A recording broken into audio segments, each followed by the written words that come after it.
Hello everybody, I'm Joanne Haigh. We welcome our viewers and listeners in Barbados and around the world to Face It and Fix It on CBC TV 8, CBC Barbados Facebook and YouTube, and of course Q100.7 FM radio.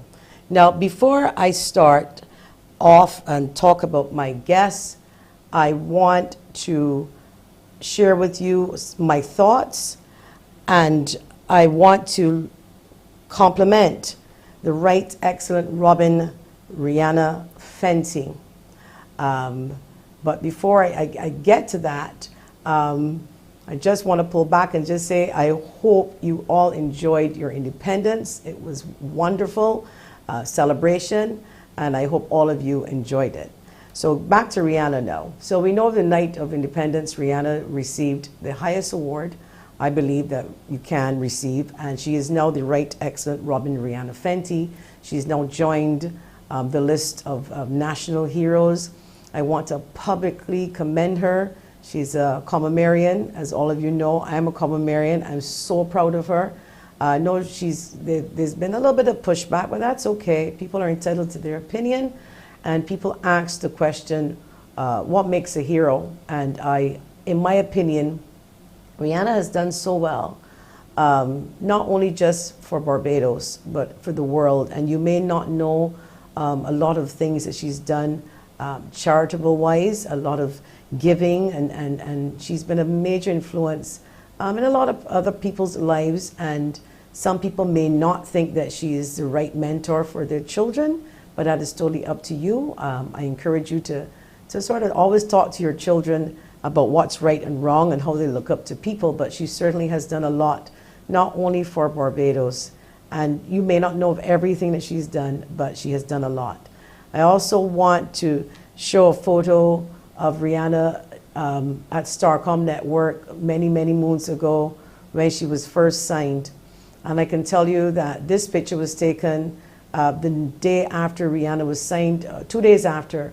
And she came to Barbados, and at the time it was called Cable and Wireless, or Bartel, Cable and Wireless, I think, at that time. And they sponsored her, and they brought her in to the sports club that night. And while everybody was running to see Rihanna, I was running behind the manager to get an interview. And that was a picture of me prepping Rihanna before her interview on Starcom Network, at that time managed by Vic Fernandez. And the interview was done by Malcolm X, the DJ on that radio station at the time. So look at her now, and she's grown. It's amazing. I also want to show another photo of who Rihanna really is, and she hasn't really changed much. There's her friends. That's Sunita on the left, Rihanna in the middle, and Tanella on the right, far right in white. And below you have Sunita again, and Rihanna in the middle, and Melissa. All went to Commonwealth School. And they're all still friends, and she goes everywhere with her friends, and that would show how humble she is. You know, she's just a human being like everybody else. She loves Barbados, and I'm hoping that Barbadians, you continue to support her on and to be proud of her as well. I also want to send out a little birthday wish and greetings to my godson Josiah Ben. He turns 1 today, so happy birthday to you, Josiah. Now onto the show itself and our guests. Today we have the Deputy Chief Nutrition Officer, Mr. Brian Payne. He joins us and answers our questions on the status of our nutrition. What are we eating? What are we eating right? What are we eating wrong? And we know that Christmas is coming up, and we all like our pork, turkey, and ham, and everything that you can think of under the sun. What do we need to know about persons with comorbidities and how to eat better? And what do we need to know about persons who don't have the comorbidities to avoid the comorbidities? We certainly don't want to start 2022 hearing that we now got diabetes after we overdid it for the Christmas season. We welcome your calls today. The lines are open for you.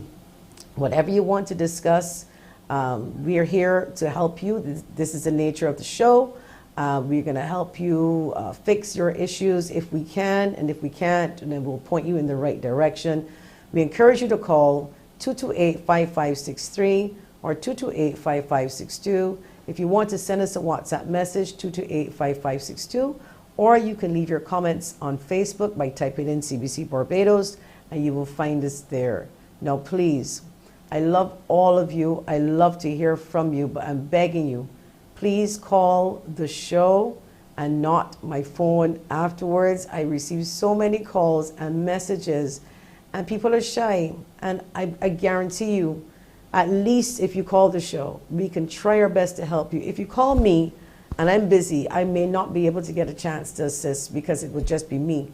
We've got a whole set of people behind the scenes and agencies who watch the show. I encourage you, call or send a message, and we will be able to help you. Please try not to call my phone only because we want you to call the show.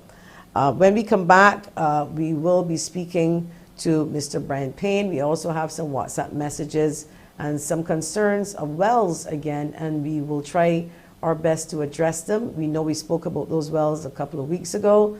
We're going to bring them back on the front burner to you. So we'll be back after the break with Deputy Chief Nutrition Officer, Mr. Brian Payne.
Welcome back to Face It and Fix It.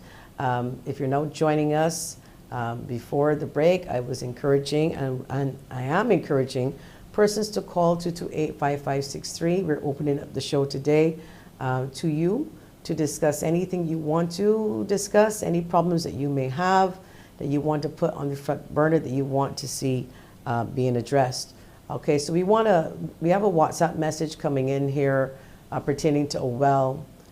Person sent a picture in Lowlands, I believe it is, of a well in Lowlands, and I believe we have a picture of that well, yes. And they said that they complained about the well a couple of weeks ago and nothing has been done. Now, let me refresh your memory, and some of you may not know because some of you may only be joining us recently for the last couple of shows. When we first started out, we wanted to start a well program, and then we took a break for Olympics, and we have to revisit this well program. And I know I will speak to the producer after the show to see how best we can make it happen in a better way. Now, the nature of the program was for you to send your WhatsApp pictures, send your pictures via WhatsApp of a well that is in your community, and you should stand about 6 feet away from the well so you don't fall into it. And we are not asking you to find a well in St. Lucie if you live in St. Philip. It is the well that is closest to you. What we are asking the drainage unit into it. And we are not asking you to find a well in St. Lucie if you live in St. Philip. It is the well that is closest to you. What we are asking the drainage unit to do, MTW, would be we'll give them the pictures and let them mark the wells with caution tape. And we will share that information with every Barbadian so that you will know where the wells are, There's some caution tape around it, giving MTW some time to cover the wells. Now, Sky Mall and Mr. Everett Eastman has decided that he would like to reward you for your efforts if you send the pictures to us at 228-5562. And you send them, he will be giving $25 worth of mall cash to the individuals. It is not a competition. It is just you doing a good service and recognition. All right, so that person, we will get back to that again and show it throughout the show. It is in Lowlands in Christchurch. It's about 20 feet deep, and we will be sharing that with the drainage unit. We do have a caller on the line. Good.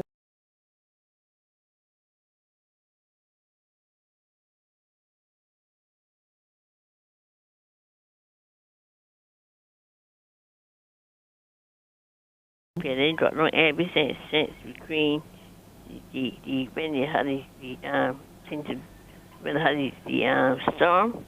I don't know, I can't get nobody to fix it for me, and I know what no here. So you live in Martindale's Road, you said? Yes, ma'am. Champion Opposite the hospital? Yes, ma'am. All right, and anybody visited you since the storm pertaining to your paling? No, ma'am. And I can't fix it because I know what no here. So you didn't tell anybody anything besides? Yes, ma'am. I went by housing and said they're going to come, and they didn't come. Well, you went by housing, so there's Yes, there's an official complaint there? Yes, ma'am. I got you think of the whole thing. Oh, there's a way, you know, about you walk.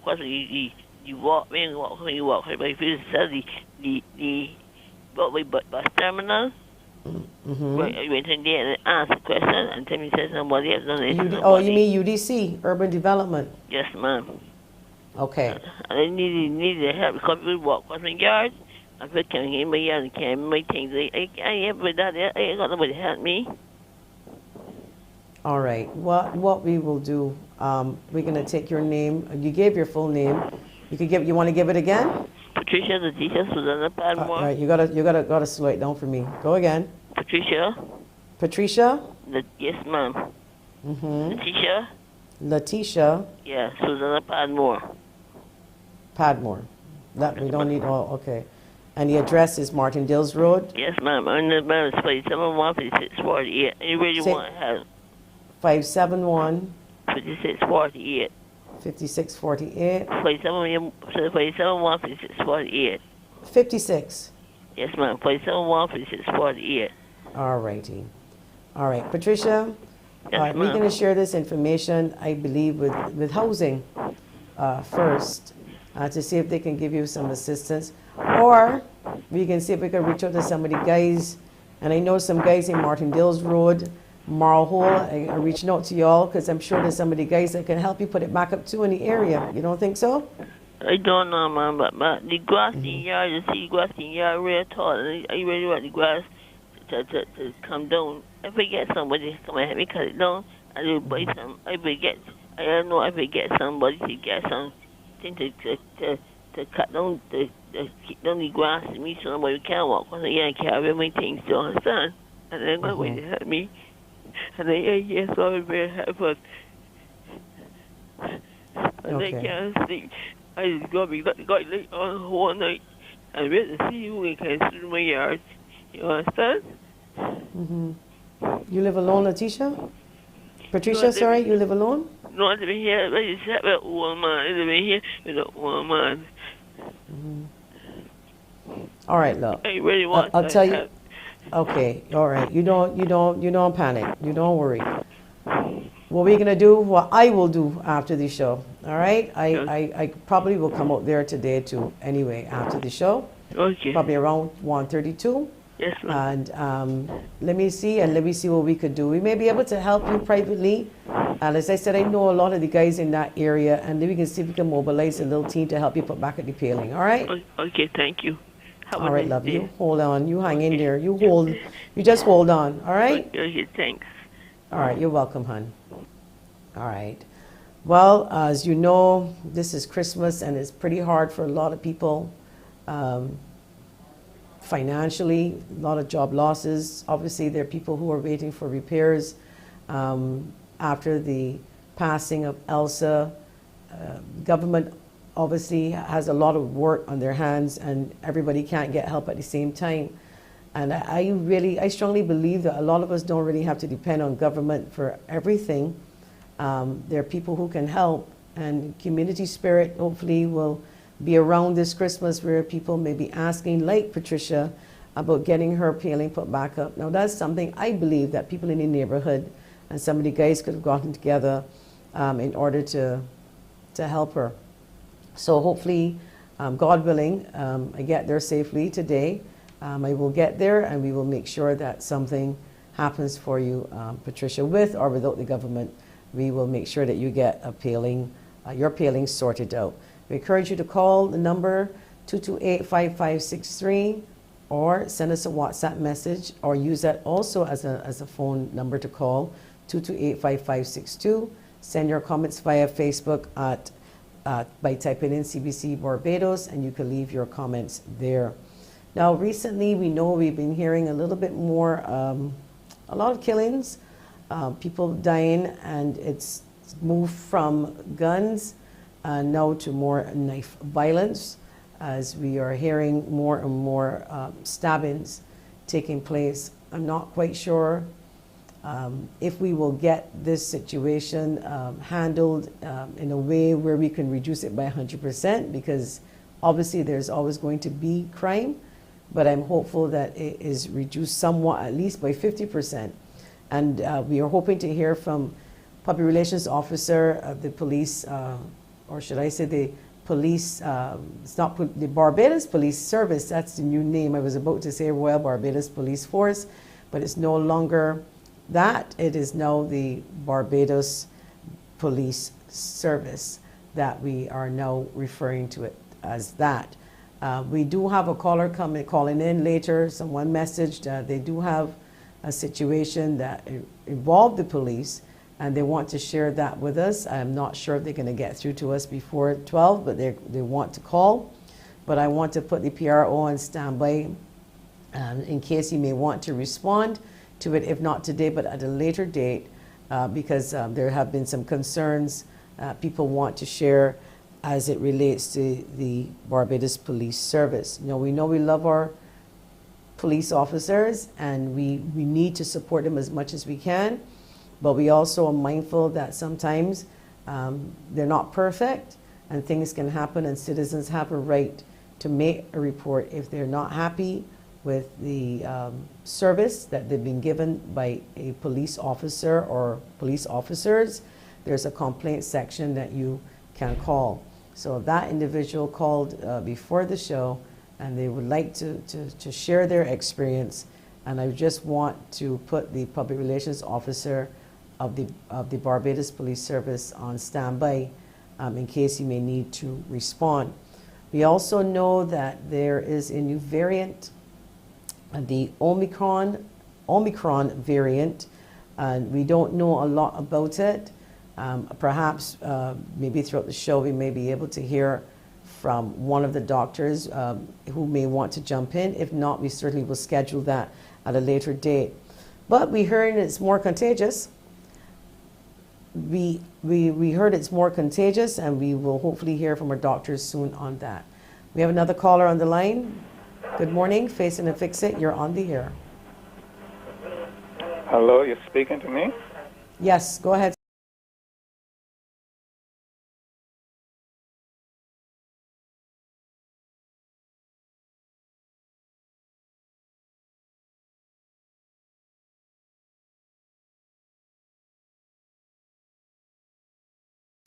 Writing down your information as you speak. 3rd Avenue, Dean's Village. Yes, sir.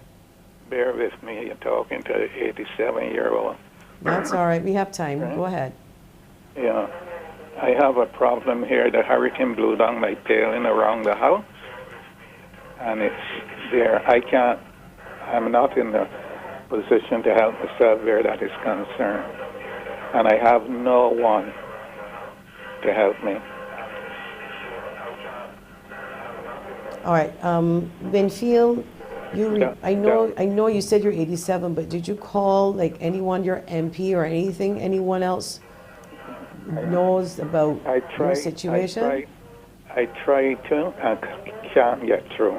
Even when I call the clinic now, I can't get through, and I can't hold the phone too long to my ears because it hurt me. Or you mean the clinic that they do to meet with their constituents? Yes, Okay. You polyclinic. have not been able to see anyone? Even So no yet. one has, there's no report then of it? No, none. All right, so, okay. All right. We are going, I have your, you have it, producer, you have his number already? Because, okay, Winfield, we have your information. Yeah. Seeing that is a stone throw away from Martindale's Road, I guess we can have to try to incorporate you two into this paling situation that we can get it back up. That. I would appreciate it, man. All right, we're gonna try. You And when be you good. come to, you don't have to ask no one for me as you turn into Dean's Village, 3rd Avenue off the road, is behind the first house. There's a long galvanized paling as you turn in, and as you get to the end of that paling, that is where my place is. All right, Winfield. Thanks for calling, and you be good and keep safe. All right. Thank you. We're gonna try our best to help you. Okay. God bless. God bless you too. Okay. Okay, we'll be back after the break.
Welcome back to Face It and Fix It. I just want to remind our viewers and listeners that the immunization unit encourages the public to take advantage of the COVID-19 vaccines, which will be available today, Monday, December 6th. And the sites which will operate today are the Sharon Moravian Church Hall, that is in Sharon, St. Thomas, between the hours of 8:30 a.m. and 2:30 p.m. today. We also have Masonic Center, Salters in St. George, between the hours of 10 a.m. and 2:30 p.m. this afternoon. Of course, you have a wide selection of vaccines to choose from. You have the AstraZeneca, Pfizer, the Sinopharm, and Johnson & Johnson vaccines will be available at these sites. Students 12 to 18 years may visit any center or pop-up clinic to receive the Pfizer vaccine. Persons who wish to receive their first dose are advised to walk with their identification card. Those eligible for second doses should also travel with their blue identification card. Booster shots for the AstraZeneca, Pfizer, and Sinopharm vaccines will also be available at sites for persons 18 years and older who had their second injection 6 months ago or longer. Persons receiving the booster may present their blue vaccination card or vaccination certificate. And I really want to encourage you. There are some people that I know, some personal friends, and I'm talking to you too. You're 4 weeks late, and I'm encouraging you to go for your booster. And again, people who have not been vaccinated, I'm hoping that you've heard enough information by now that you would have made a decision to get a vaccine. And if you decide not to, I hope you continue to carry out the protocols. But just remember, vaccinated or not, you must always wear your mask, sanitize, and stay a good distance, a physical distance away from individuals, in particular when you're not wearing a mask. Paying more for gasoline, I understand now as of midnight last night. Barbadians will be paying more for petroleum products effective midnight Sunday, December 5th. The retail price of gasoline, diesel, kerosene, and liquefied petroleum gas, LPG, will increase in keeping with the landed price for products on the international market. I shake my head because I don't know what else to say on this one. Gasoline will be sold at $3.99. So people, they're no longer cents anymore, so it's really $4. So gasoline will be sold at $3.99 a liter. The price of diesel will now be $3.40 a liter, while kerosene oil will be retailed at $1.55. These represent increases of 4 cents, 12 cents, and 12 cents respectively. The adjusted price of LPG 100-pound cylinder will be $173.60. The 25-pound cylinder will cost us now $48.50, and the 22-pound cylinder will be sold at $42.84. And the 20-pound cylinder will be $38.95. Again, they said that it's in keeping with the landing price of products on the international market. So I believe that means that they have no choice. We're going to take a call.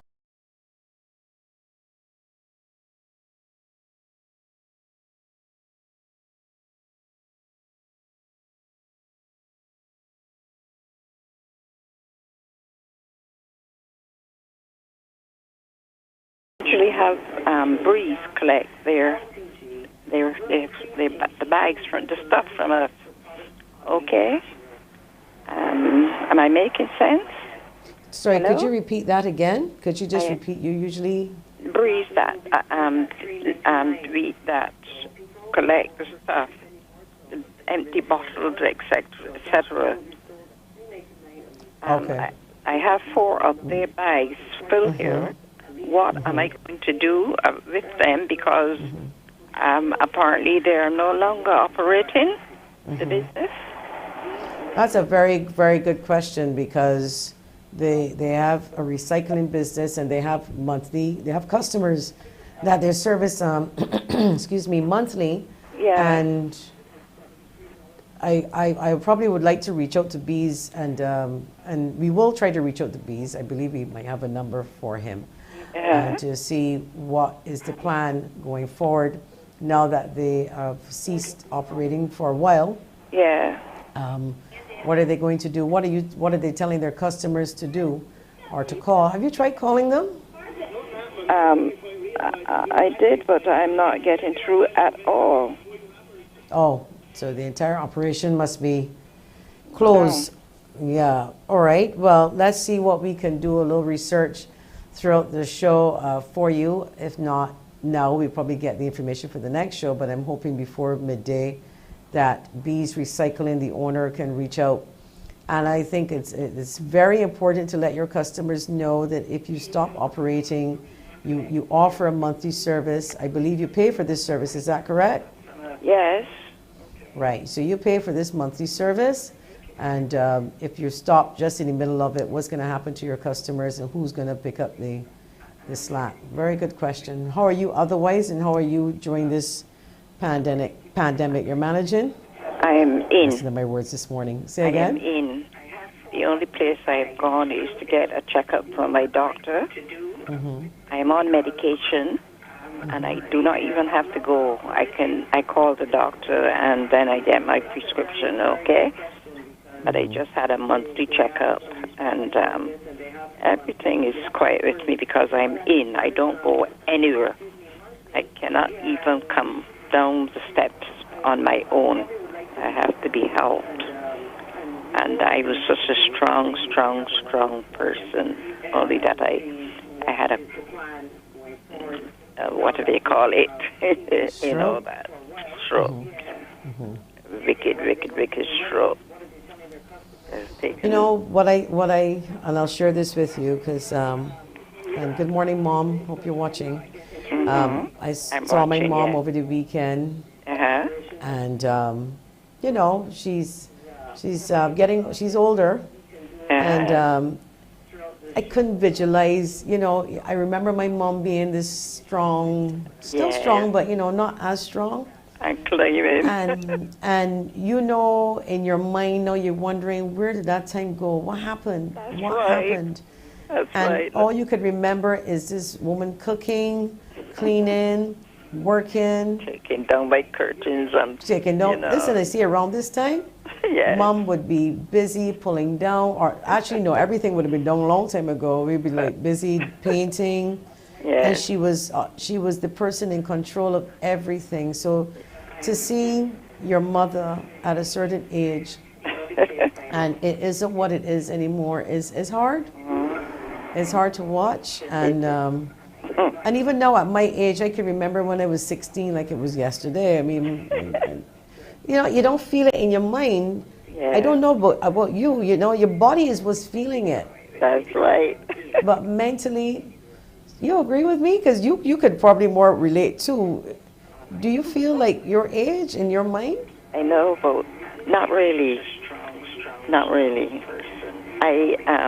I'm still feeling that I am just in my 40s or 50s, you know, because the doctor had to warn me, don't ever let me hear you up on a ladder and taking down curtains, you know, and you know, he had to speak very sharply to me, tell me, stop that, leave it alone, you know, and cleaning windows and things like that, you know. Oh, no, but I don't do anything like that now. I listen to him carefully.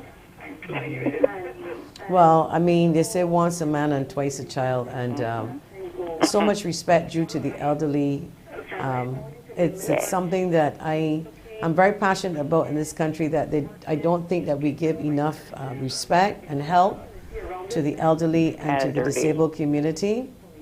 And I'm hoping that before the Lord closed my eyes, that I could do a little bit more and encourage people to do a bit more and to respect your elders, and particularly your parents. And speaking of parents, I just want to say good morning to my sister Sherry Ann, who's here from New York, who's saying that my mom's right now and looking after my mom. My mom has 7 children, and she'll argue every day that we don't all pull our weight, that she does. And truth be told, she pulls her weight and then some. And I just want to tell my sister publicly that the whole family thanks you for being there sometimes when we can't be there. And but it's important that somebody is there for the elderly. If you got a lot of children, you rotate it.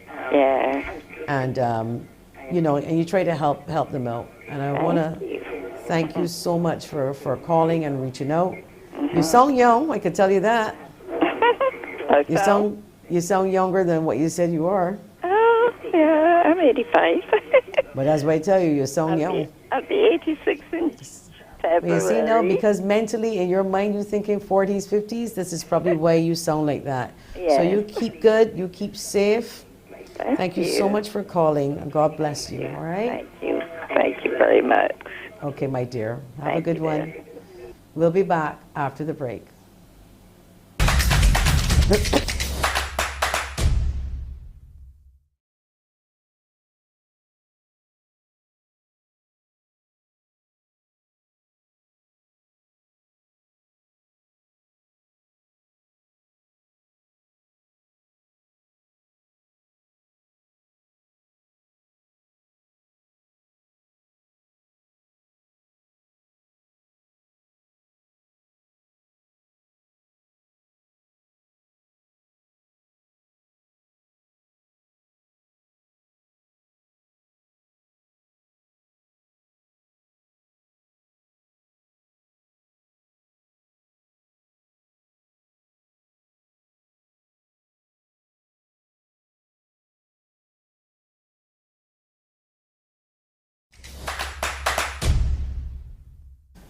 Welcome back to Face It and Fix It. Our guest this morning is Mr. Brian Payne, Deputy Chief Nutrition Officer, and he is going to talk to us about nutrition, in particular around this time of year when we only think turkey, ham, and pork.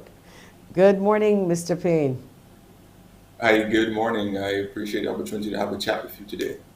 Well, I appreciate the opportunity you coming because it's a crucial time for us in terms of the amount of food and alcohol that we probably will consume over the next few days. And we know that the country is full of persons with comorbidities and people with comorbidities waiting to happen, like myself. And I probably don't know if I do have or not, but we will discuss that later on in the show.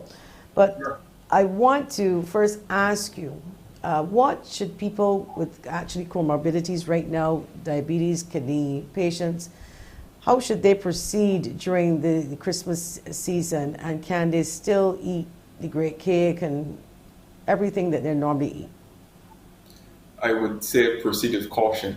And of course, I often tell many people that preventative health is often lost on Barbadians, especially Barbadian males. So I think many of us only go to the doctor or the medical practitioner or to see a nutrition professional if there is an acute issue. So we generally don't go and get our 6 months or our yearly checkups, and that's a big issue, and that's one thing a person can do. You mentioned that the Christmas season is one of excess, and I think this Christmas season runs into the new year. When I work more in the clinics, we would normally get people coming in January, February, blood pressures, cholesterols, hypertension.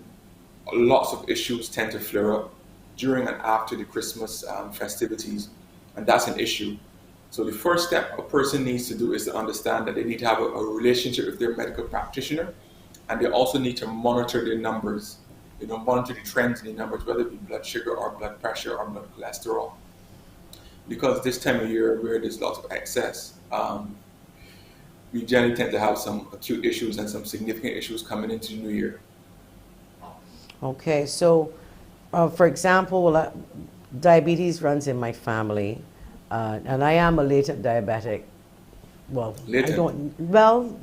Let me rephrase that. When I was younger, I was diagnosed as a latent diabetic, meaning that, when you're pregnant, flared up, gestational diabetes, et cetera, et cetera. Am I a diabetic? I do not know. And I really would tell the public, as much as I don't practice, I actually don't preach it, because I believe that healthcare is up to you. You give them the information, and you can't force people to take medication. You can't force them to go to a doctor. You can only give them. For me, when I was younger, I would run to a doctor, the slightest thing.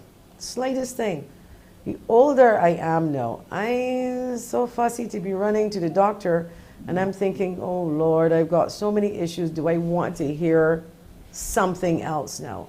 So, when they say if you're not unwell, don't go and dig up things that, and I am that type of person. I'm not telling people to do that. I'm just saying how I am. Yeah. If it ain't hurting, I don't feel sick, then I don't see the need. Now, there's an argument, no, Joy, you're 52, God willing, on Tuesday next week. Something may be wrong, or something may not be. Wouldn't you like to know? So that if you can address it, you can address it. That is also true. But I'm battling with that, because as you can see, as a nutrition, and I am battling with weight. Needless to say, the camera does put on 10 pounds additional on you, but still, even if you minus the 10 pounds, I still battling. So let's talk about the nutrition now for people who may be like my size and overweight, Christmas or not. Is it that we have particular triggers in our food diet that we should identify? Because is it different for people for different reasons that they gain weight? Or is it all just the food you eat? Okay. I think first let me wish you a happy birthday in advance. Thank you. But what I will say is that knowledge is power, and the idea of preventive health is very, very important. Because if you catch some conditions early, like diabetes, for instance, if you can catch these things early, you could make steps to prevent yourself from going over the threshold: diabetes, cancer, cardiovascular issues. So because they're chronic conditions, the challenge is that the sooner you can actually address them in their stage of progression, the more likely you are to make a speedy recovery or prevent yourself from having the condition. Now, specifically the Barbadian diet, there's so many things I can say about it. We love our food with lots of flavor, lots of fat, lots of sugars. We love our large portions of carbohydrates and protein. Sadly, we don't consume adequate amounts of fruits and vegetables, and that is a significant challenge. But specifically in terms of the foods we would generally consume around Christmas, the hallmarks of these foods are high sodium, the ham, the seasoned meats and the fish, high sugar, the cakes, the pastries, the sugar sweetened beverages, and also high fat in terms of the cakes as well too. And many of the meats are generally very fatty. And these dietary components are critical in terms of reducing our health profile. And also, during this time of the year, where we're focused on shopping and decorating the house and putting up curtains and that kind of thing, we're less focused or we're less centered on getting the adequate amounts of physical activity.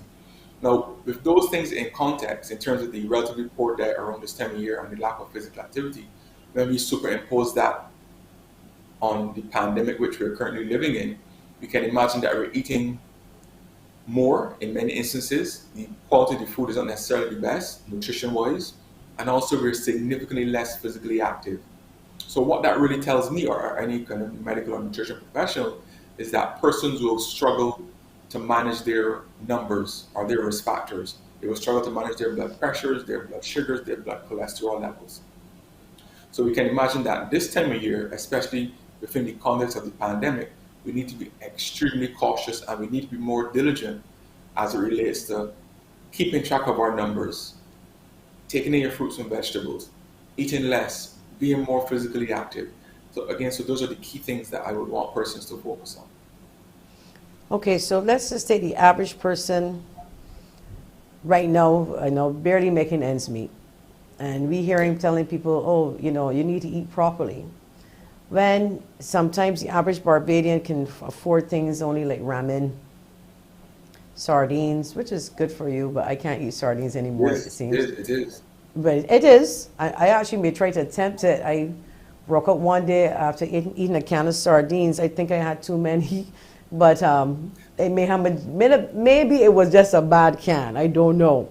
But the Possibly. average Barbadian will say to you, the healthy foods are expensive.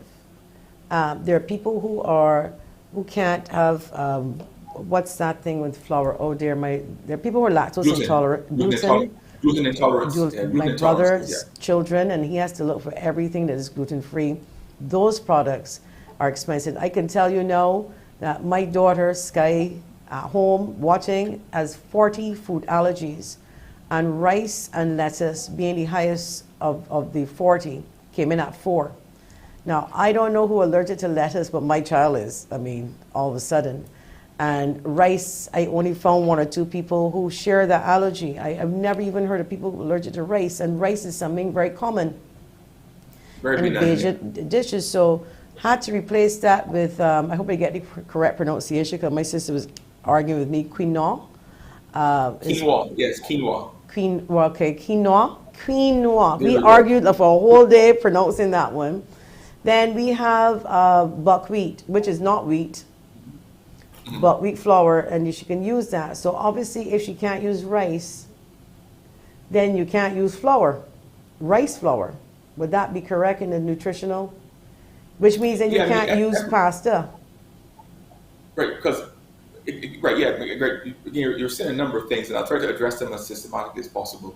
The challenge with gluten is that you cannot use any wheat-based product.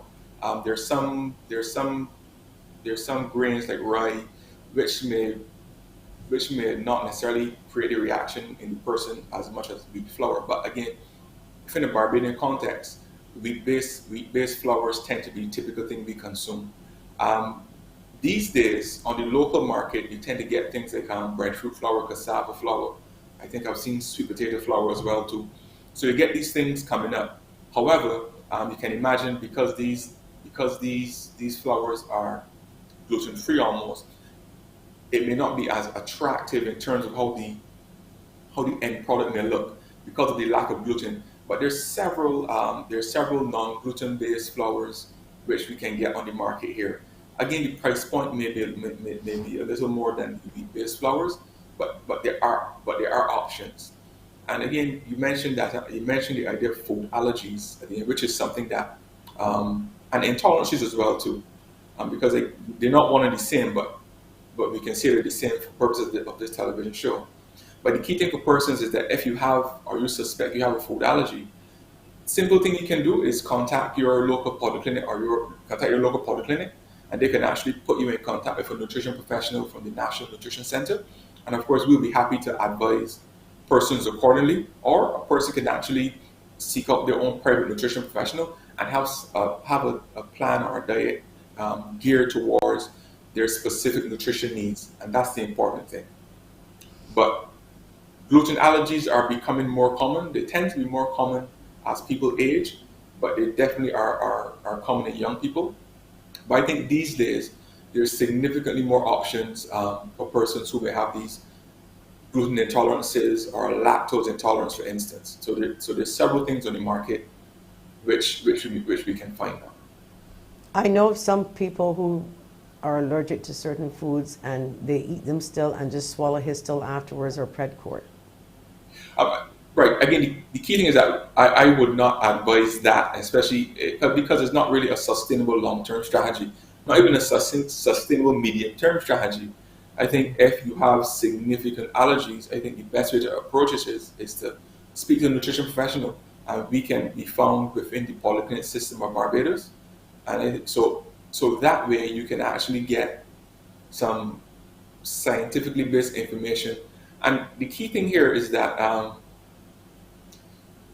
we often preach about having a balanced diet, and balance is important, where we consume a wide variety of foods from particular food groups. So you find persons that have significant food allergies, they're unable to eat from all the Caribbean food groups. So therefore, it's always good to contact a nutrition professional to get some scientific guidance. Are you familiar with the numbers? If I share with you, for example, I'm using my daughter as an example here, that rice and lettuce came in at 4, being the highest on that list. Then you had 3, which is wheat, and so we don't give her any wheat products, wheat base. Yeah. And then you had things that came in at 1, sweet potato, but I gradually put those back in, and nothing happened. So what I'm doing or trying to do is all the number ones, I wouldn't clash them. In other words, I wouldn't have 3 or 4 things that came in at number 1 to put it on the plate. But I certainly would give her potato. Like today as we speak, I told anti-caffeine, believe it or not, onion is on that list and garlic. And I'm like, how can you be allergic to these things? I wonder if the people made a mistake, but I'll say 2 things quickly. And the first thing being, I'm not sure what kind of allergy testing that your daughter did. But I think I have a small idea, but I'm not sure. That was blood, a blood test that went overseas. Good. Okay, good. In terms of the amount of allergies that she would have, I would say that it's not very common. And again, they're not the typical allergies that you would find, especially within a Barbadian context. Typical allergies you would get within a Barbadian context will be, again, peanut. You get things like shellfish. Gluten is becoming more common, or is becoming more commonly diagnosed, and of course, lactose intolerance tends to be one of the other more significant ones. But again, some of the things that you've described to me, they aren't very common. So again, the key thing here I would suggest is to work with a nutrition professional to actually tease out and plan a specific plan again for your daughter. And again, that advice would extend to any Barbadian. The key thing here is to, once you have an idea in terms of what challenges you have, again, whether it's allergies or whether it's elevated blood pressures, elevated blood sugars, I think the key thing here is to work with a nutrition professional, and of course your medical professional, to really get an idea in terms of how best to proceed in terms of managing your numbers and also managing your symptoms.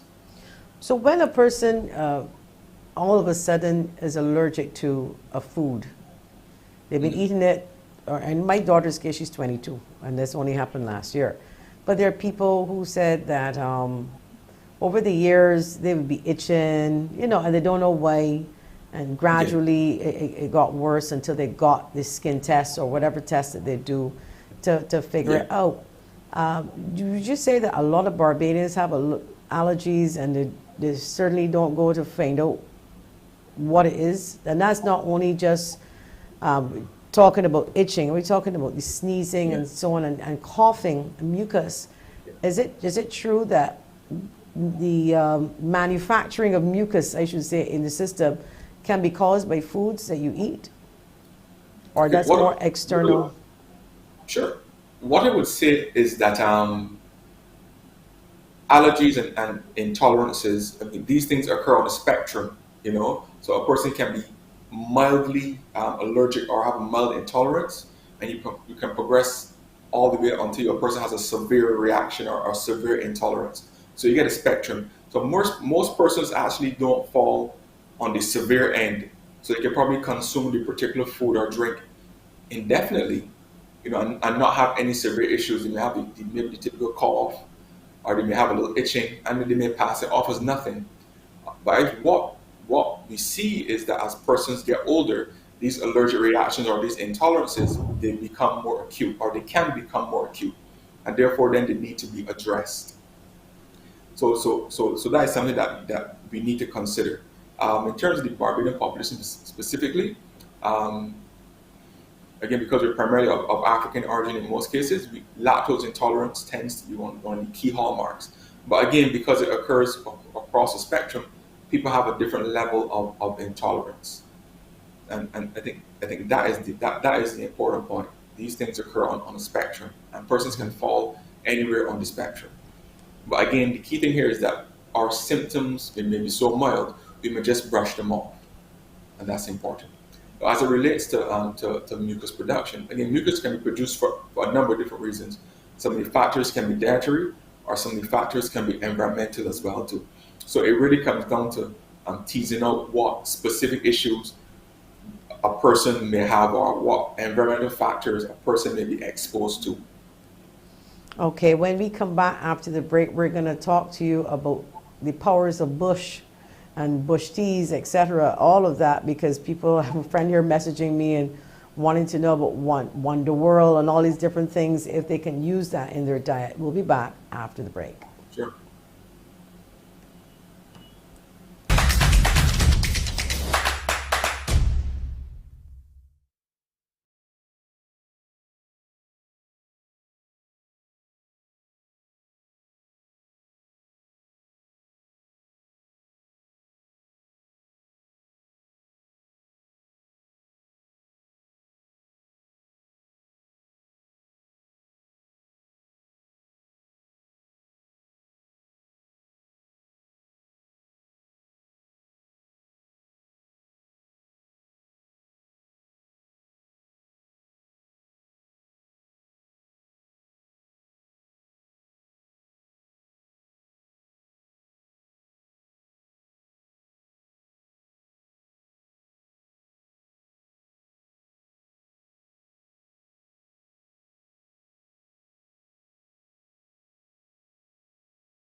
Welcome back to Face It and Fix It. If you're now joining us, we are speaking with the Deputy Chief Nutrition Officer, Mr. Brian Payne. And before the break, we were asking you about these natural things that most Barbadians seem to be turning to now, is in particular during this pandemic.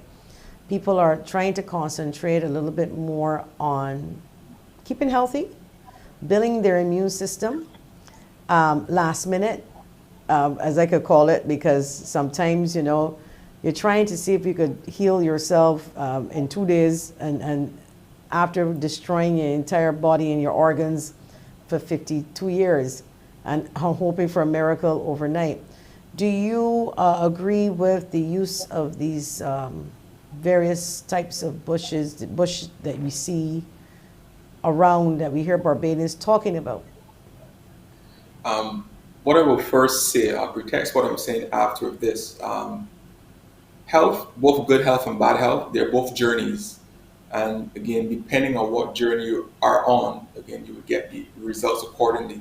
So in essence, there's no quick fix or there's no quick intervention, especially as it relates, especially when you talk about nutrition and food and physical activity and exercise. You know, it's really a lifelong journey in many instances. And you find people who adopt good health habits, healthy eating, being physically active. You find these persons who do this consistently as they get older, they tend to have better health outcomes, and they tend to age better. When they get in the 80s and the 90s, they tend to be quite healthy still. Now, the issue with some of these, or the issue of these herbal or these bush remedies, again, they can be very problematic, and in many instances, they can actually be dangerous. Let's consider a person who may be diabetic or hypertensive, and they're consuming some kind of herbal or some kind of bush remedy.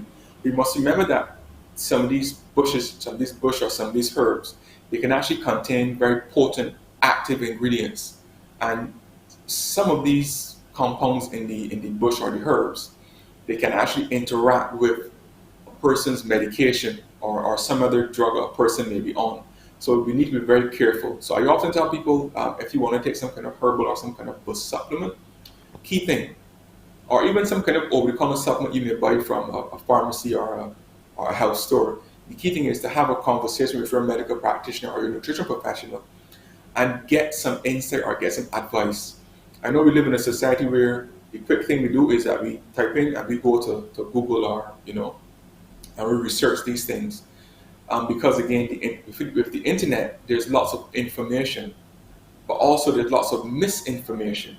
So we need to be able to discern what is good information from what is bad information, and that's very critical. So it's always good to have this dialogue. I think long gone are the days where a doctor or a person like myself would be telling people what to do. It's more of a dialogue these days, and the idea is we have open discussion. So if a person has a complaint or a query about a particular herbal remedy, it's always best to have this conversation with their medical or their nutrition professional. There are those who say that the natural way is the cheaper way, and that doctors prescribe medication for you as a ways and means of the pharmaceutical companies, I should say, not the doctors necessarily. That the pharmaceutical companies and the components that they use in these drugs are the same materials, it's the same makeup of some of these natural things, which is true to a certain extent. It's just that they put together a combination of things to make a tablet.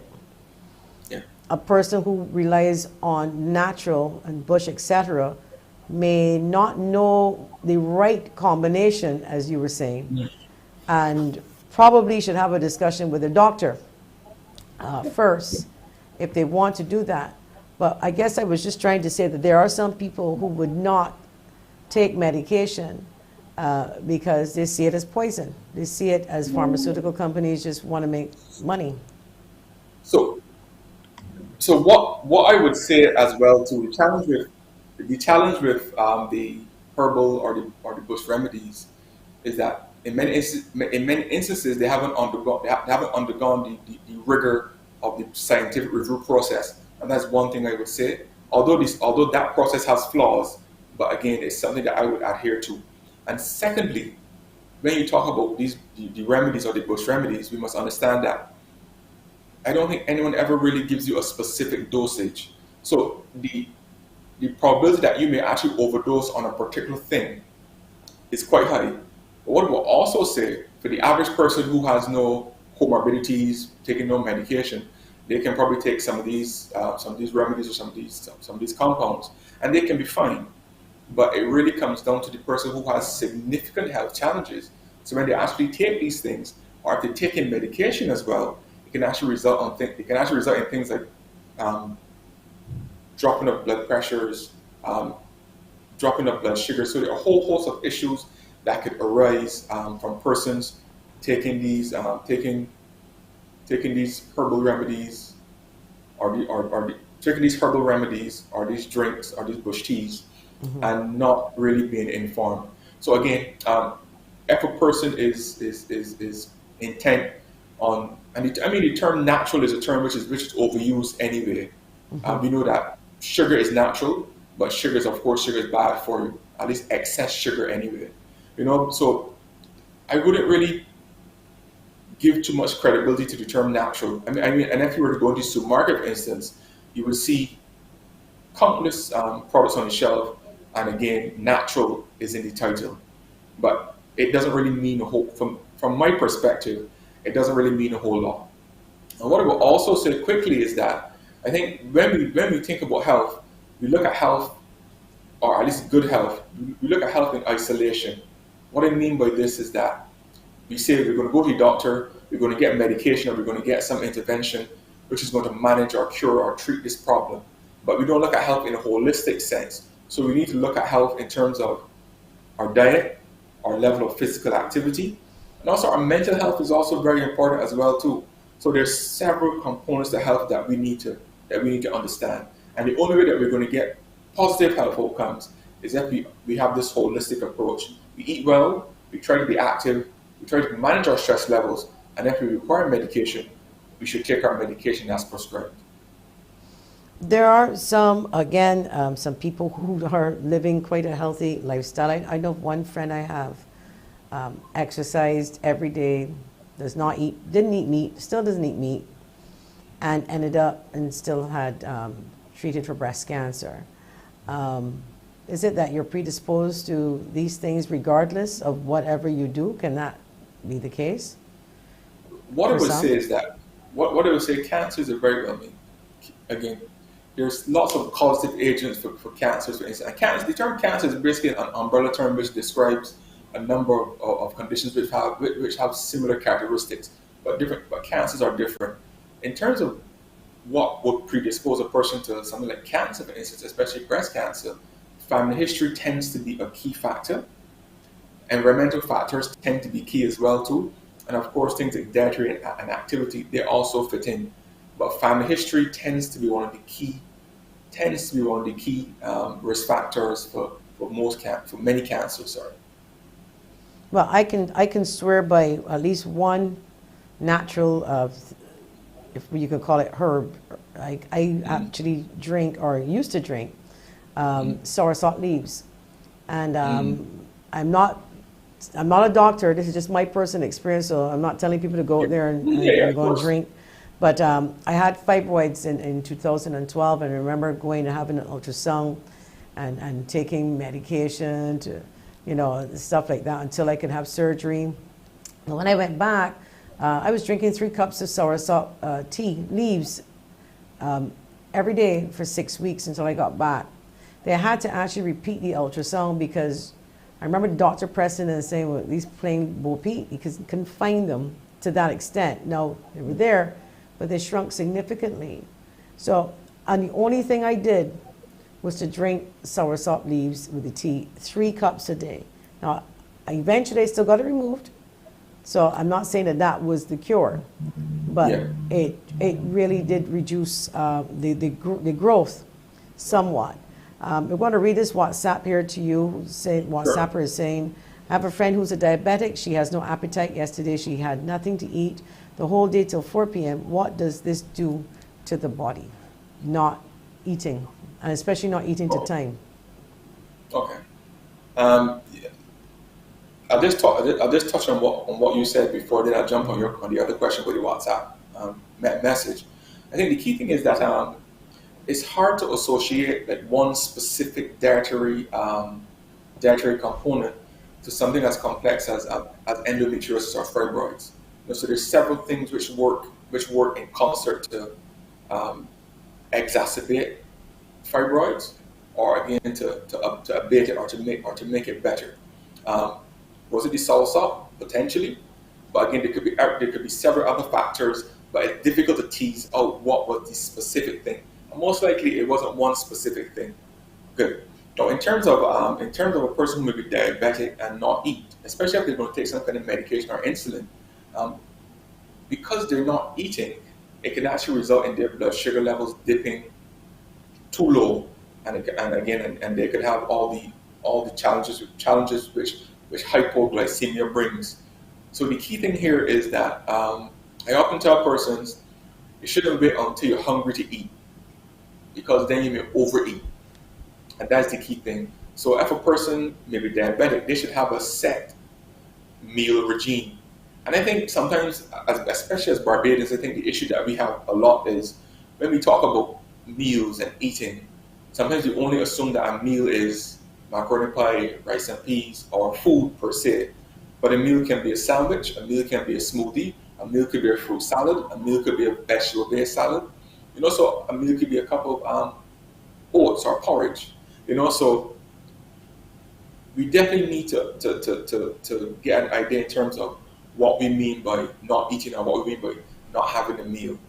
But again, what I'll reiterate is that if a person is diabetic, especially if they're taking medication or they're taking insulin, and they're not eating with the medication or the insulin, or not, at least not eating consistently, or not adhering to a specific eating regime, definitely it can result in challenges as it relates to blood sugars dropping, and it can exacerbate other aspects of a person's health.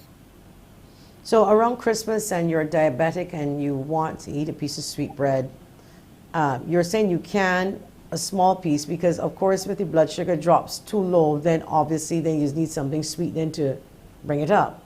Can you not have, you can have a slice of sweet bread, but you can't have a slice of sweet bread and great cake too? Okay, what I would say is that I work with the Good Ministry of Health maybe 15 plus years, and what I've learned is that people will do what they want to do regardless of what I tell them. So for me, it generally, I try to have a dialogue with persons. And as you pointed out, as you alluded to, it really comes down to moderation. But I think especially around Christmas time, I think the major issue that we have is that people just have this urge to eat in excess. And that is where the problem is. I often tell patients, there's nothing wrong with you having a small portion of sweet bread or even the same grade cake occasionally, unless you have a gluten allergy. But there's nothing wrong with having a small portion. But the challenge comes in is when you have these things every single day. I tell people, if you have the urge to have a sugar sweetened beverage, for instance, have an appropriate serving size. But the problem is really going to come in is when you're going to have these things every single day, or you're going to have them in excess. And I think this idea of excess is something which is unique, or not unique, but something which is very prominent, not only around Christmas, but you get it around Easter, any kind of festivity or any kind of celebration. Excess tends to be the issue. And that is where the problem really comes in. Okay, we're going to take a quick break, but we encourage you to call 228-5563 or 228-5562. If you have questions for Brian Payne, Deputy Chief Nutrition Officer, you got to get them in like right now. We'll be back after the break.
Welcome back to Face It and Fix It. We are speaking with Mr. Brian Payne, Deputy Chief Nutrition Officer. And earlier on, we mentioned about the cost of food and being able to eat the right foods and being able to afford to eat the right foods. Yesterday, I popped into let's just say a place that sells food, is one of these bigger establishments, and the yam I had to put back, and it wasn't that big. It was one yam in a bag by itself. It really wasn't that big. It was $12 and change for a yam. Somebody please message me and tell me, Joy, you sure that wasn't per kilogram? No, it was the actual cost of the yam. I put it back. But how can people afford to eat and like things like that? And the next question you can answer both: what should we be looking for in terms of nutritional value when you pick up a can of anything, or should I say, what should we avoid when you see X or Y, Z on this particular can? Put it back down. Whether that be some sort of oil, some sort of preservative. So there's two questions. When you see yams coming in at $12 and you can't eat yams no more, what are you going to do? What I would say is that when you see yams coming at $12, you should leave them. That is my advice. Again, I think we all can appreciate that the cost of living in Barbados has increased tremendously. Yeah. I mean, it has increased worldwide. Mm-hmm. But I think this really makes my job a little more difficult when some of the things that we would want persons to consume, they can't afford to consume these things. So therefore, it really requires lots of creative thinking, and in many instances, planning on my part to ensure that a person can actually have a nutritionally balanced diet. But again, it really comes down to shopping for things which are in season. I don't think yams are $12 every day, all day. I think when they're in season and when they're abundant, you can get them at a significantly reduced price, and you can buy them, you can process them, you can cut them up, you can boil them, or you can cut them up and freeze them, and you can use them at a later date. The same goes for other vegetables and fruits as well too. You can minimally process them at home, and you can actually freeze them, and then they can be utilized at a later date. So I think that is a key thing that we need to remember. Buy things which are in season. Sometimes you get tomatoes at $1 a pound sometimes, but then sometimes you see them at $8 a pound. So it doesn't necessarily make sense to buy them at $8 a pound, but you could actually buy them at $1 a pound. You can actually freeze them. You can actually make them into tomato sauce. You can actually dice them. You can actually store them. So, and once you freeze them, the nutritional value is actually maintained. So again, my key thing here is, as I tell persons, one, if something is too expensive, like again the same yams which are $12, again, don't even waste your time buying it, because you can get something of similar nutritional value or similar food function, which should be significantly cheaper. So don't even consider it, and that's important. I suspect there's several other alternatives that persons can use. Now, as it relates to the canned food specifically, the hallmarks of canned foods, especially canned meats, high sodium, high fat, high cholesterol, and of course the countless preservatives that they would contain. But again, the typical Barbadian diet is a diet which is characterized by a high intake of canned foods and of canned meats especially, and that's the problem: sodium, fat, cholesterol, and the preservatives. Now, again, I like to compare apples to apples, not apples to oranges. So we talk about the canned meats compared to the canned fish, the sardines in water, the tuna in water, so things like that. And again, the canned fish are a significantly healthier choice than the canned meats. Again, they're going to contain significantly less sodium, significantly less fat, significantly less cholesterol. So that is important as well. Canned vegetables, they will contain a bit more sodium, but of course it's better to have canned vegetables as opposed to having no vegetables at all. So the hierarchy would be fresh, frozen, canned. But again, the challenge is that most Barbadians, they don't eat adequate amounts of fruits and vegetables. So basically, poor people are going to find it difficult because The hot dogs in a can, common. Corned beef, common. Luncheon meat, common to buy to make a meal. And you know, it's harder for persons who may not be able to afford things like, we're looking at meat now, for example, chicken. The feed now has gone up, and government is trying their best to sort of continue to subsidize this, at least for the season. But then we have January, where we have to look at. So it's never easy, and I think my heart, you know, my heart really can't take a lot of this news when we look at people and we go like, okay, we gotta help the poor, we gotta help this person, we gotta help that person, and then things like food, which is the basic things, which is the major issue, because if we can't help poor people to eat right, then all of the other problems that can drag them down even more in a healthcare system, can't afford a private doctor, so they can go spend all day at the polyclinics.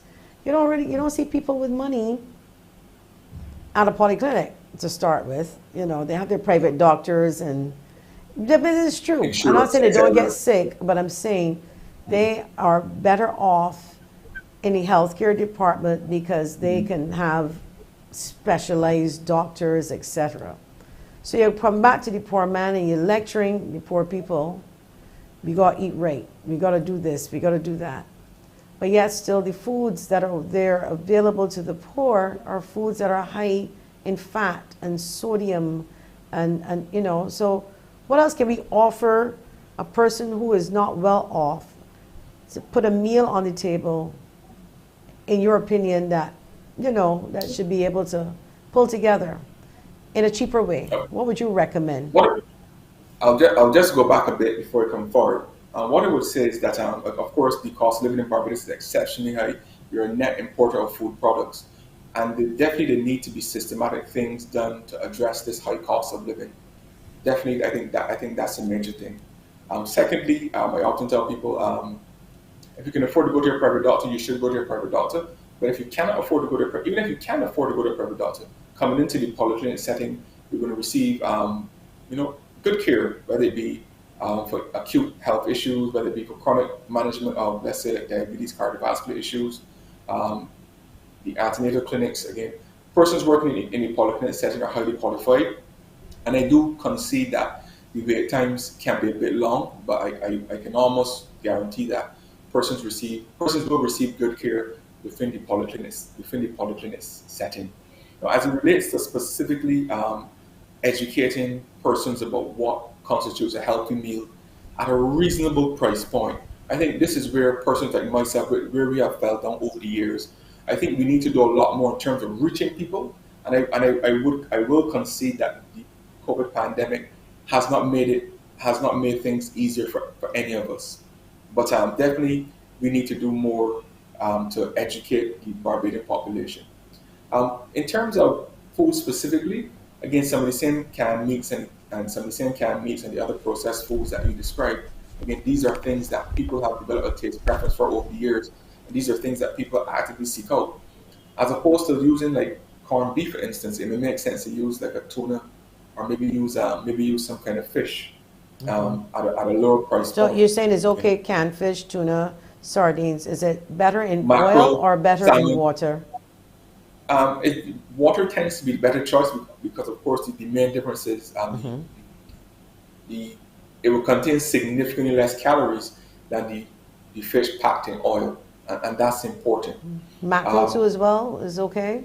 Very healthy product as well too, but again, it would make sense to consume the mackerel in spring water or tomato sauce as opposed to consuming mackerel in oil or I know some is sold in brine, which is a high sodium preservative.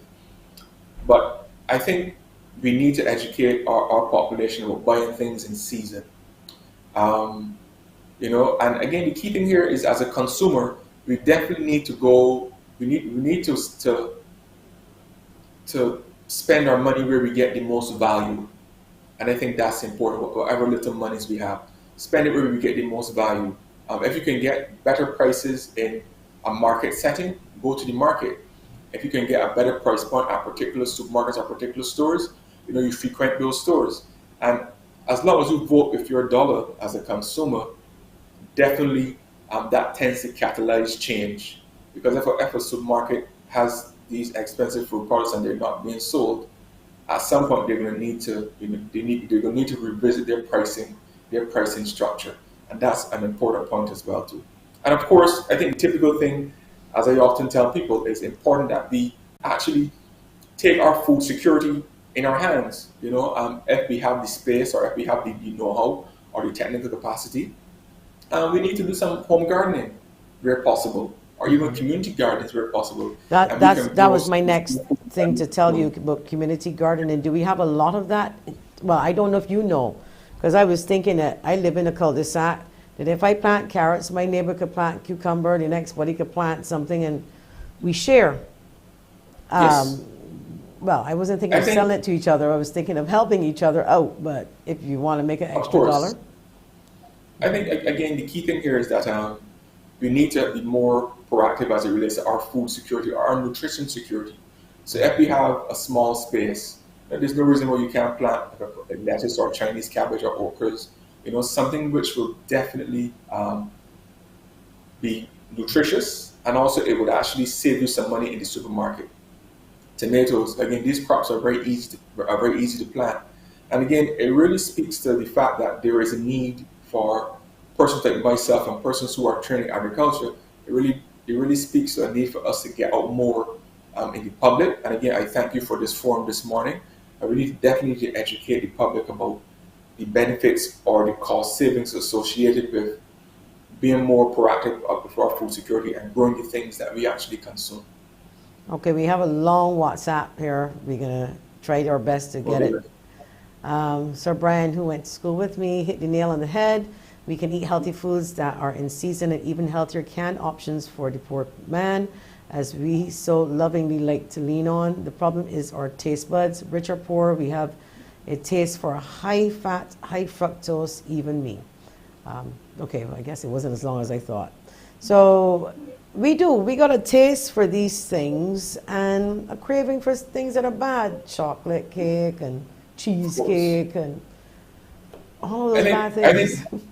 I think when you strip down foods to their basic components, I think the hallmarks are sugar, fat, and salt. And these are the key things which we are addicted to. Again, when I worked in the clinics more, I would see young parents actually giving their children these sugar-sweetened beverages and the cakes and the pastries, etc., at a very young age. And I don't think we appreciate that our taste preference developed from 1, 2 years old. So we train our taste buds to favor these high salt, high sodium, high sugar foods. Then what can we really expect when a child gets into a school setting or as an adult, when we have trained our taste buds over the last 30 plus, 20 plus years to favor particular foods? And I think that's important. So it really needs to be something systematic. And I think I'll just mention this briefly. I think it's a good segue into what the Ministry of Health and Wellness and the Ministry of Education, Technology and Vocational Training, what we're really trying to push now. We're really trying to push this national school nutrition policy where we hope to actually reinvent or reshape the school food environment. And I think the idea or the overarching framework of the policy is that we want to ensure that the school space is a space where the healthy option tends to be the more viable option or the easier option. So definitely there needs to be a systematic rethink or revisit of the food system in Barbados, and it has to be approached from a number of levels. Persons like myself in nutrition, agriculture, education, persons like yourself in the media. I think we all have a significant role to play as it relates to educating the public. I'm glad you mentioned that about those programs, because it leads me to a question. And again, my mom is watching, I'm hoping. When we were young, we had to sit down at the table and eat the food. The food would be cold because you're there long. It probably was growing bacteria by the time you get to it, because you could not move. Now here's the thing now, in this day and age, we have our children and we've got all the other fast food things, and from the time the child cries, somebody shoving a corn kernel in the mouth and something wrong, something bad, just to keep the child quiet. But growing up, this is a twofold thing. Growing up, is it right for parents to force their children to eat, and especially when I said eat things that they may not like. Because everybody got their taste buds, including children. Children will spit out food if they don't like it, and they should not be punished. Mom, if you are watching, they shouldn't be punished because they didn't eat it. Now, granted, back in the days, people didn't have money. We certainly grew up very poor, and we had no choice. And my mother was thinking, well, there ain't nothing else, so you all got to eat this. I get that. But now that we have maybe not so much choices, but is it right to force feed a child? And, you know, in this day and age, I guess is the question, is it okay to do it?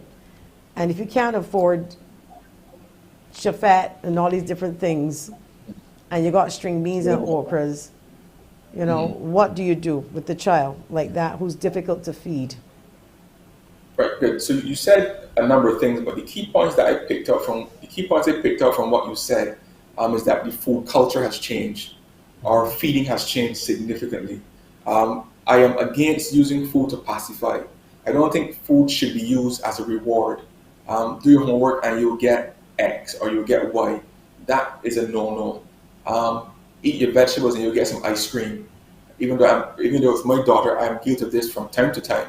But again, food to pacify is a no-no. If you start crying, I'm going to give you this drink or the X drink, and that's a problem. And another key thing here, and I think where we struggle quite a bit, is that as parents or as adults, whether you be a teacher, whether you're working in a setting of authority, I think the key thing here is that we need to model the behavior we want children or we want people to actually implement. So myself as a parent, I can't tell my young daughter, oh, you should eat vegetables when I'm not eating them. I can't tell my young daughter, you need to exercise when I'm not exercising or when I'm not physically active. So modeling the behavior is very, very important. Very, very important. So let me give another example. So let's say in a school setting, for instance, we cannot want to have a more wholesome school environment when the persons who are the administrators of the school or the persons who are doing the instruction, when they are living a poor lifestyle themselves. You know, so the key thing here, as I tell people, is to model the behavior you would want children to actually implement or you want children to actually do. And again, I'll go back to the point of taste preference. If a child is accustomed to eating high sugar, high sodium, high fat all day, every day, when they're given vegetables, for instance, or they're given yam, for instance, in some cases when they're given fruits, in some instances, they're not going to want them. And the key thing here is because their taste buds are geared to specific things, whether it be the cornrows, the high sugar biscuits, the high sugar drinks. You know, so there's a whole host of things which actually work together to reduce a child's intake of the so-called healthier foods. But also I was just asking is that if you can't get them to eat, I know one little girl and the father was telling me there's nothing he could cook, you know, his Pringles. So she has to eat something. And Yes. it's no, and it's no, and it's no. But what I'm trying to say is back in my day, no was not part of our vocabulary. We had to eat it. All right. So now, you know, like I said, you know, they have options, and but the options that they have when they're saying no, and the person is not a well-off person to give the child the food, then they look for cheap things, corn kernels, and just to shove in the child's mouth to say, look, at least she had something to eat. He or she had something to eat. Is that something that you should probably go to the doctor, maybe a supplement, be complex?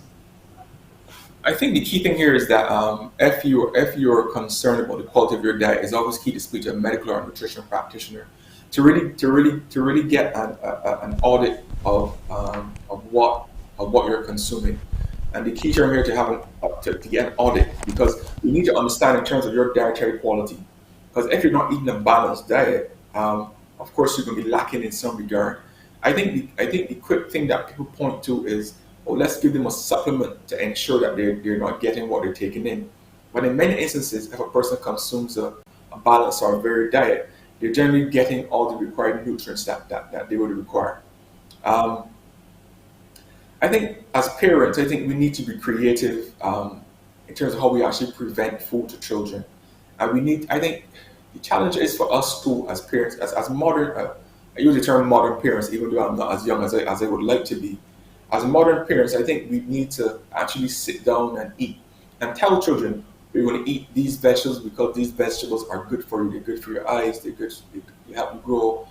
So I think that's the key thing. We need to actually sit before children or sit before family and actually have meals, as opposed to preparing the meal for the child and having them sit on their own and manage on their own. So mealtime definitely has to be more interactive. For young children, yes, I can see that that's something that will be done. But as children get older, the dynamics of the food culture changes, and I guess based on the arduous nature of our society, um, in many cases it may dictate that.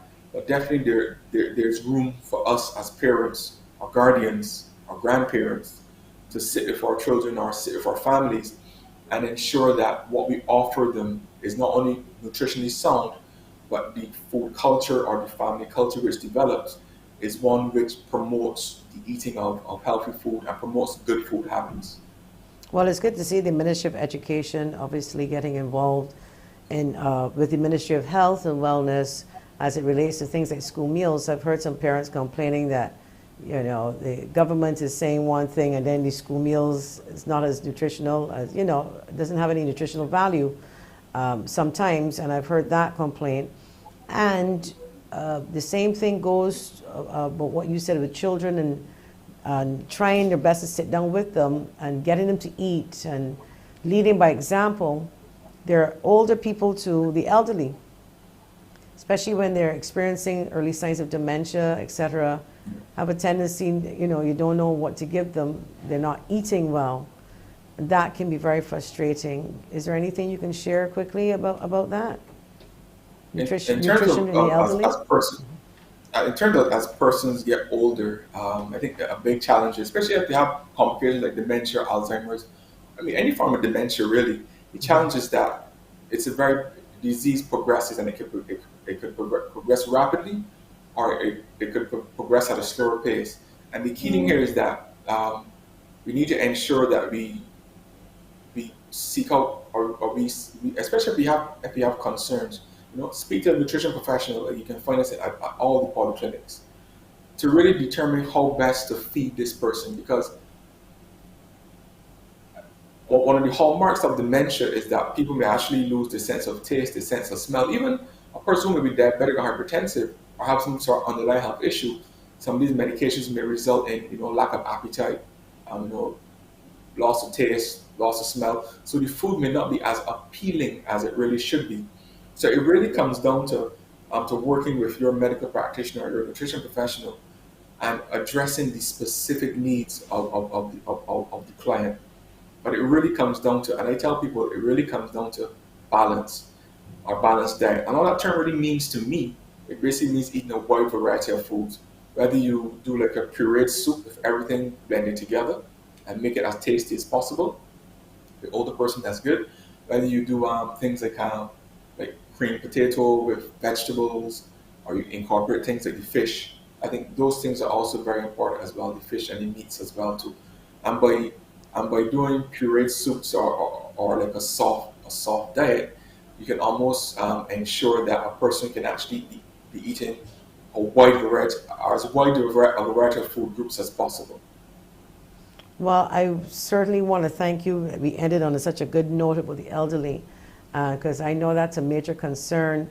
I've got some friends, and they're concerned about the eating habits of their mothers and their fathers, etc. Find it very difficult for them to taste the food. And now we have a possible answer here, logical explanation as to why, in some cases, as you said, that could be the issue with the medication, resulting in loss of taste and smell, etc.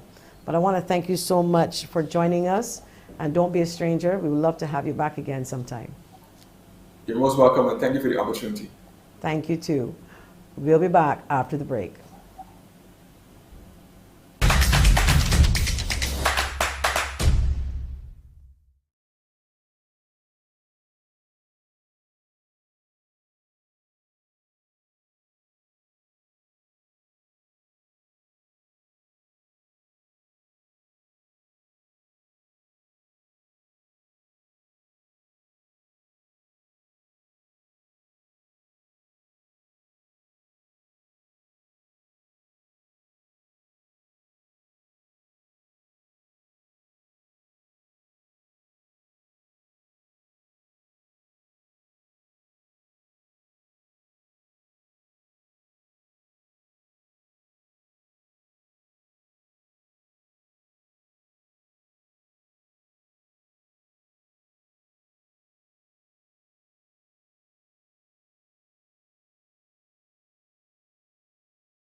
Welcome back to Face It and Fix It. I want to share with you some photos of Golden Square Freedom Park.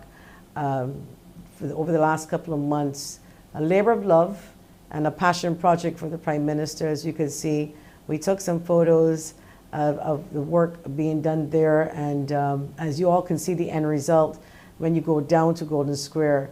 I want to really say kudos to the construction team and NCF as well, all of the people who participated in the painting of the murals, the committee that conceptualized or assisted with the concept, which is Talma Studios, people like Gilbert Rowe, Ambassador Commichon, Mark Williams. The two unions were represented in that meeting,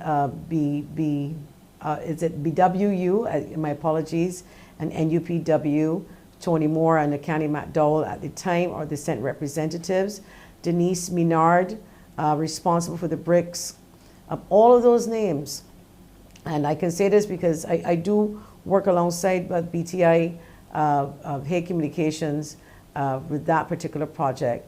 And I just wanted to say and recognize all of those persons who worked really, really hard to get Golden Square Freedom Park where it is now.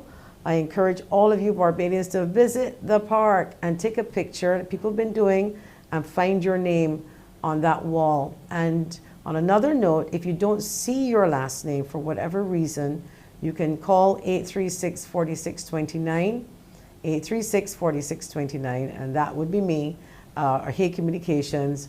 And you can let us know if you've not seen your name.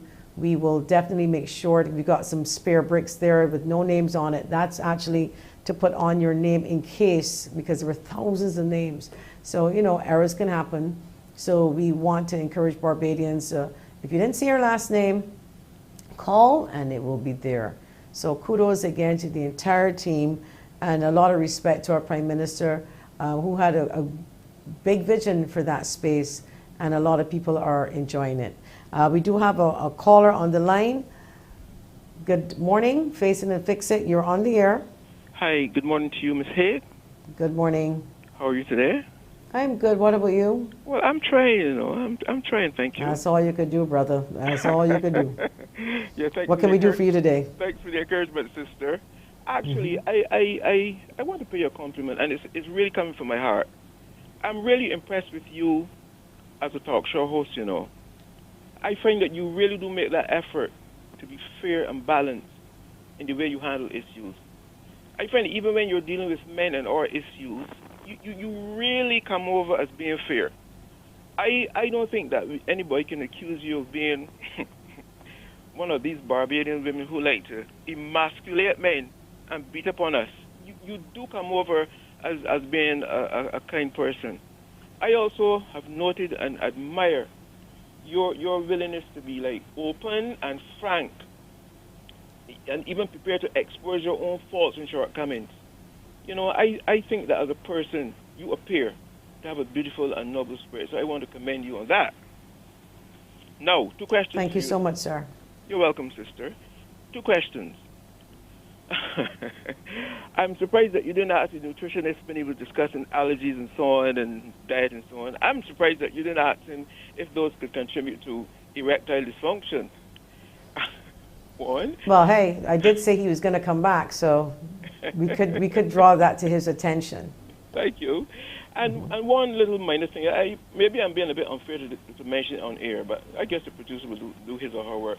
I spoke to you last on the 8th of November, and when I finished my contribution, you told me to leave my name and number, my contact information with the producer, and I was under the impression that I had won an oximeter or a tablet or something. Yes, actually, don't say your, unless you're the person who did not want me to say your last name. I actually would like all of you, and we will be calling, and that's my bad, because I have them, and every time I come down here with the bag, I forget them, and that's the truth. So on Thursday, and Auntie Kathy, I know you're watching, Kathy's going to put them in my car when I get home, and making sure that when I come down here on Thursday, I will call all of the winners, the recipients of the Oximeters, and I think about 5 or 6 of them there were, and we're going to make sure that you're able to collect them at CBC Okay. front desk no later than Thursday or the next day. But they'll be here no later than Thursday. I do apologize. I am I do human, accept your apology. and these things happen. But no, you got me here because I was supposed to be giving away 2 tickets for Carols by Candlelight, but I will do that on Thursday because we don't have a lot of time. We have 2 tickets for Carols by Candlelight, sponsored by the Rotary. This year they're going to the drive-in. Good morning, Ben Ali, my friend from the Globe Drive-In, the owner. I think it's a wonderful idea. You encourage people to take their family as well to that. We're going to take another phone call, but before we get that call, I just want to say that Bees Recycling, we reached out to them and they are still operating and collecting recyclables. People can call them at 438-9285. That's 438-9285, and ask for Joseline. It's a very friendly and helpful lady. And so to the caller, and they were listening, and we got some information, and you got to call 438-9285 and get those recyclables collected that you were concerned about. We have a caller on the line. Good morning. Face it and fix it. You're on the air. Good morning. Good morning. I will hope that what happened, I missed the show on Saturday night, Spiritual Nation. I only woke up to watch the near the ending, and I want to congratulate all who take part in it. St. Andrew for coming placing second, St. Lucy for being the winner, and St. Michael. But you know the thing that made me laugh, St. Michael, that they're gonna have to give none of these trophies to nobody else. So I hope that y'all will get to show it over again. So you're making a plea to CBC. I That's believe correct. I believe you can also watch these things online again as well. But Okay. it's also on the Facebook page. CBC, just type in CBC Barbados if you are techno savvy. But I'm with you there. I'm also would like to make a public plea about repeating the night of independence when we turned into a republic. I want to publicly compliment our producer, and he was the host that night, Peter Aline, always doing a splendid job, full of class and grace. And but the show that night was a world-class show. I mean, it was watched all over the world, and I want to commend all those, in particular NCF and CBC, for bringing that to the public in the way and the quality. And I'm sure they had some problems in the background, you know, some things that we don't know about. But Peter Aline is a true star that she is, always works Always, through the yes. pain, and we will never know. But it was a Merville Lynch production. Good morning to you, Merville. Merville produces some excellent productions, excellent shows. But that show that night had me on my feet. My daughter was dancing. It was the best show I've ever seen Barbadians produce. The best show. I could put it in line with the Grammys. Excellent. Yeah. Final words. So any last words before you go? No, I just want everybody to be safe. You, Peter Allen, and his staff, just try to be safe as much, and be, you know. We'll I definitely. enjoy watching this show, so this is one of my favorite shows, along with Morning Barbados. Thank you so much. Thank you for watching. Thank you. And thank you for just sharing your good, kind words out there, because that's what we need sometimes. Thank Yeah. you so much. Okay, bye-bye. So you know the number to call, 228-5562, 228-5563. I told that number to someone this morning before the show. She said, but it's the same number. I said, no, it's 63 or 62. So it's 228-5563 or 228-5562. But you can only send us a WhatsApp on 228-5562, but you can also call that as well. This person says, would you know which ministry to contact regarding a well that was installed illegally on your property? Efforts to contact the person responsible have failed. I would start, if I were you, if it's on your property, with possibly MTW or even Town and Country Planning. I would probably ask that question to them. Ministry, okay. Ministry of Transport and Works, I'm hearing. But also, why I would say town country planning is that, you know, a permission to build certain things they will have to go through town country planning too as well. And if anyone is erecting anything that is not legal, they also should be notified too as well. But MTW, from what I understand, is your first course of action, persons to reach out or agency to reach out to. Again, I want to backtrack a little bit about the well program. We were off to a little start and then we stopped, but you don't have to stop. You can still send us your photos and we'll get you that $25 mall cash. We will certainly share that with the individual or give that to the individual who sent. We have another well, okay. We're gonna do we have that well to put on the screen? Yes, we do. This is in Wotton now. Wow. This one here that we're looking at is in Wotton. The one before was in Lowlands. That's 2 wells. So I'm going to ask the producer. Oh, geez. Okay. These wells need to be covered, and the ministry responsible is MTW. And what we would like to do is to help MTW and get the public involved. Help us to identify a well nearest you. Do not leave your home to find somebody's well in another parish. Okay? What you do is you take a picture of the well nearest you, stay at least 6 feet away, send the picture to 228-5562 with your name and the address of the well, and we will forward that information to the drainage unit, to MTW. That is what we will do. We're hoping that they will then mark the wells with caution tape and share that information with the public so that everybody in Barbados will know where to find these wells until MTW can get them all covered. The WhatsApp that went along with the well, I'm going to ask the producer to put it back up again. It said, good morning, this is a well that was in this state for over 16 years and no efforts were made to cover it. It is located in Wotton Terrace, Christchurch.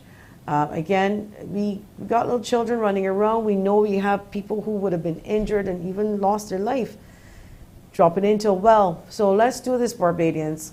Let's get these wells and pictures of these wells in. Let's find them and let's get them fixed and covered. This is Face It and Fix It. You are on the air. Good morning. Good morning, Joyanne. How are you? Good morning. Good, man. How are you? I love watching your show. Thank you. I always watch your show, right? Thank you so much. Yeah. What you want to find out for me, just find out for me every oxygen level is 98. My oxygen level is 98. If you're free of the COVID, you could check it out. You can listen to you. I could put down. I will check for you, but your 98 is very good, but it doesn't mean that you don't have COVID or not. Oh, we don't know. But, okay, just want to know. But 98 is an excellent reading. Yeah, because I said 95 is normal and 98 is even better. It was 95, now it's gone to 98. So I just want to know. Okay. Well, that's good. Yeah, they're doing a good job. Oh, the other day they call you at home, but you didn't answer to tell you that. You know, when you're doing it on television, I took call you home.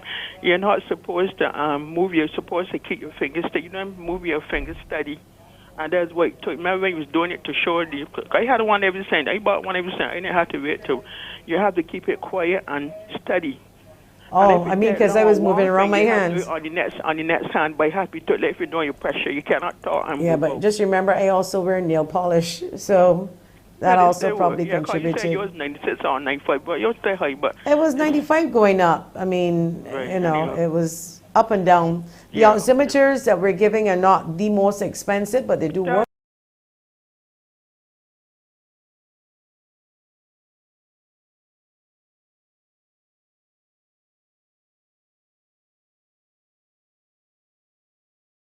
Your oxygen level. Right? It is not only the time, but I think we should all, and Prime Minister Motley indicated that every Barbadian should have one, every household. I had to wait again, and I didn't know him. Yes, she didn't know nothing. I didn't know nothing about it until I went to the house. He told me push your finger, and I was 95, and now it gone no 98. I didn't know about that. Check my nose all the time.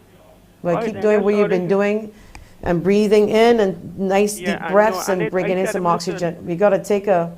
Yeah, we want to thank you. My friends, if you're a boy and it lower 95, I know when it happens, but I say want to know. Because I know if you're doing and at low 95, you want to know when it happens. You will to go and get help and better. We got to take a break right here, though. I want to thank you so much for sharing that with us. Thank you. We're going to be back after the break.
Welcome back to Face It and Fix It. As we wrap up the show, we have one more WhatsApp that we're going to read to you.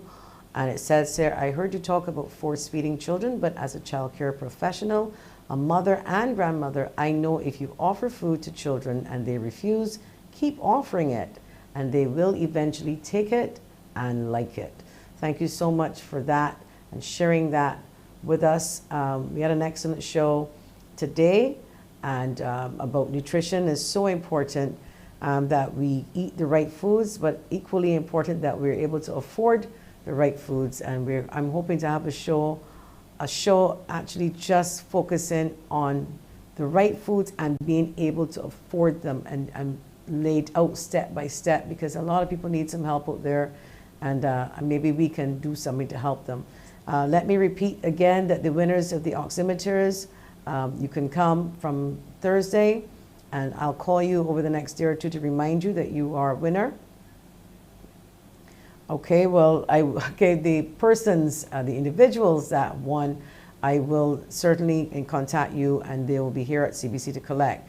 The two persons who sent in the pictures of the wells, we'll also collect on your behalf $25, what you call cash, mall cash, compliments of Sky Mall, Mr. Everett Eastman.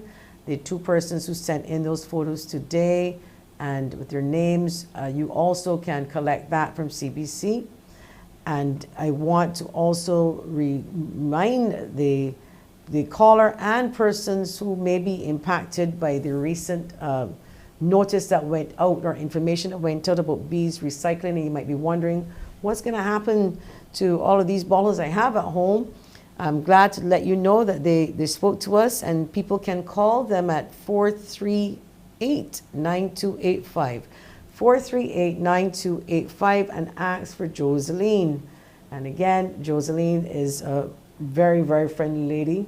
We see persons, or we hear persons answering their phone rather, and not all of them are that friendly, but Joseline seems to be one of those persons that really and truly seems to care more about her job than others and loves customer service.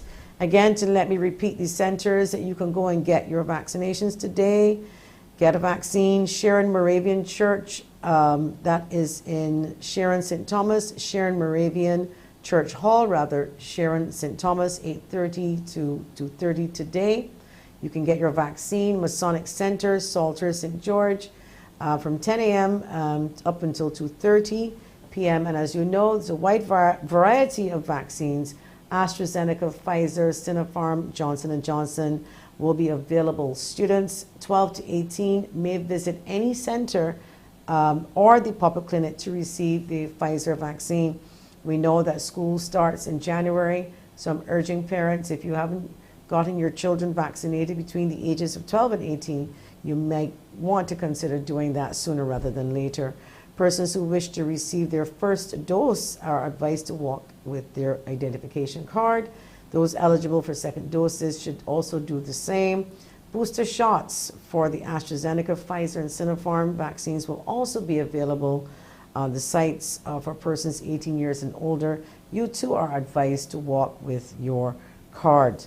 Remember too that the diesel, gasoline, you got to pay a little bit more for it. I'm not pleased, but we have to do it. So just be careful, and maybe if you can take a bus or maybe ride a bicycle or walk, maybe it might be cheaper. But with the sun so hot these days, it's actually a little bit more easier said than done. So I want to thank everyone. My name is Joyanne Haigh. This has been an excellent show. Tuning Thursday when we have Kimar Safri talking to us, and we'll be back on Thursday, God willing. God bless. Goodbye.